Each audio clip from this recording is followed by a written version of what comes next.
Sallallahu ala Muhammad sallallahu alaihi wasallam. Bukankah Nabi diusir dari kota Mekah, akhirnya berjumpa dan berjodoh dengan kota Madinah? Dan akhirnya kota Madinah itulah yang memberikan kekuatan kepada baginda Nabi. Walaupun ketika Nabi itu keluar dari kota Mekah, sedih beliau, karena itu kota kelahirannya.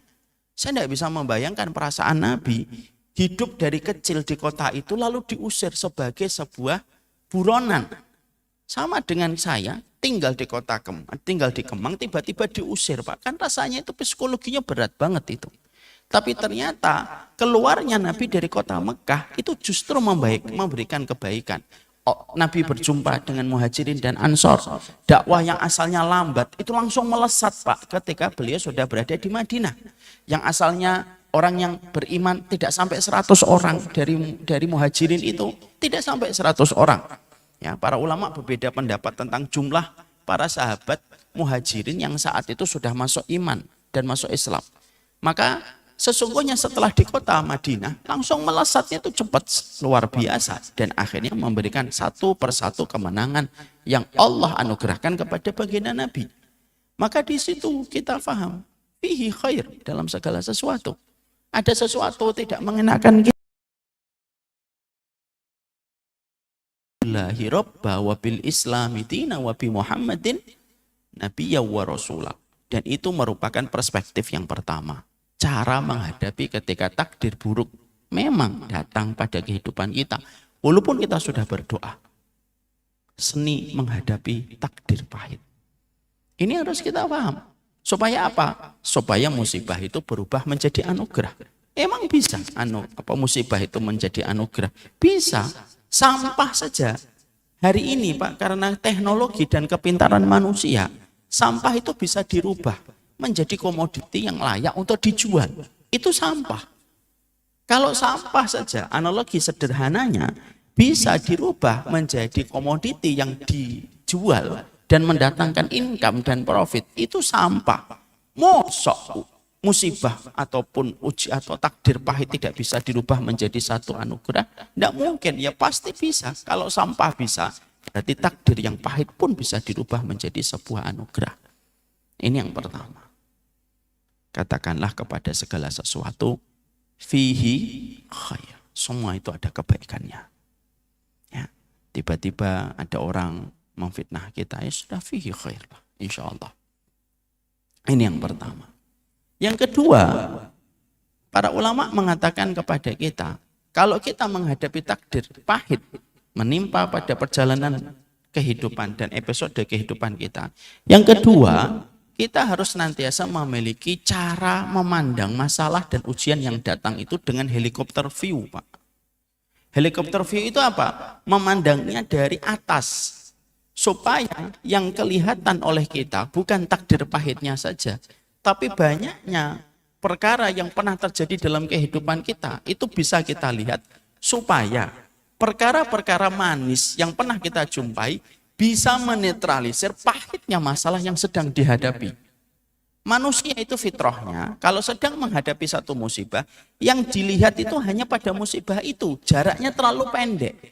Kalau jarak kita pada kehidupan selalu pendek memandang setiap ujian dan takdir pahit yang datang, ya akan menyempitkan hati kita.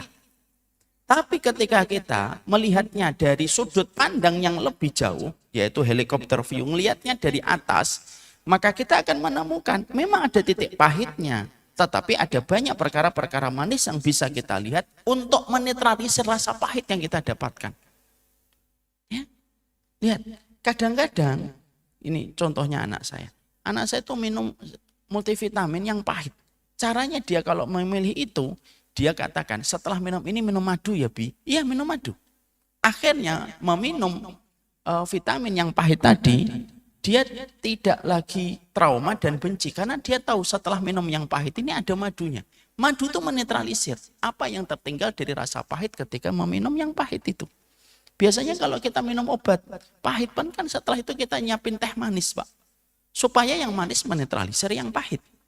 Lah kita terkadang manusia dengan kerendahan atau dengan keterbatasan ilmu, sering sekali kita kalau menghadapi satu takdir yang pahit, kita lupa untuk memberi rasa manis pada apa yang kita jumpai ketika kita melupakan perjalanan hidup kita itu diisi dengan banyak hal-hal yang baik yang Allah sudah berikan pada kehidupan kita.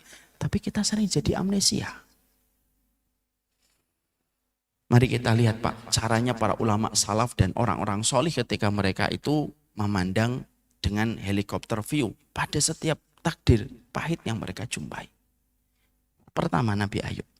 Nabi Ayub itu diberikan oleh Allah takdir yang pahitnya itu berlipat-lipat dan bertumpuk-tumpuk Pak. Satu, diberikan sakit.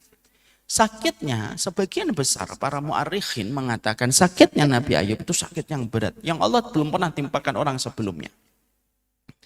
Wa tatasaqat luhumu Ayub. Jatuh berguguran itu daging-dagingnya Nabi Ayub. Sudah begitu, ditambah lagi bisnisnya hancur Pak, peternakannya semuanya mati. Sudah begitu, anaknya meninggal Pak. Itu kan berarti musibah dari empat arah mata angin Pak. Manusia hari ini sediuji-ujinya kita Pak, biasanya memilih di antara tiga ini. Kalau anaknya meninggal, naudzubillahi min dzalik, nasallallahu alaihi wasallam, biasanya dianya masih sehat. Kalau ada orang yang sakit, biasanya kita jumpai anaknya masih sehat. Kadang-kadang kalaupun ujian misalkan bisnisnya hancur, dia masih punya keluarga. Kalau Nabi Ayub enggak Pak. Sudah beliau sakit yang berat, di usia yang tidak lagi muda, usia 70 tahun. Ditambah lagi, bisnisnya hancur. Peternakannya meninggal semua. Anaknya meninggal. Dan istrinya pun sempat meninggalkan beliau. Maka itu merupakan perkara yang sudah bertumpuk-tumpuk menjadi satu. Sekarang bagaimana seorang Nabi Ayub itu rilis, auto-rilisnya. Bagaimana seorang Nabi Ayub itu melepaskan beban itu. Nabi Ayub itu ketika mencoba melepaskan beban takdir pahit yang dihadapi oleh Nabi Ayub pada saat itu, ketika usia tidak lagi muda, sempat istrinya sebelum meninggalkan Nabi Ayub itu berkata, kenapa kamu kok tampaknya bersyukur dengan sakitmu? Dan kenapa kamu tidak berdoa meminta kesembuhan dari Allah? Karena Nabi Ayub itu ketika berzikir pada saat sakit itu tidak langsung to the point minta sembuh Pak. Tapi zikirnya itu penuh dengan rasa tawadhu. Inni masaniya dzur wa anta arhamur rahimin. Saya tertimpa musibah tapi engkau adalah zat yang maha pengasih.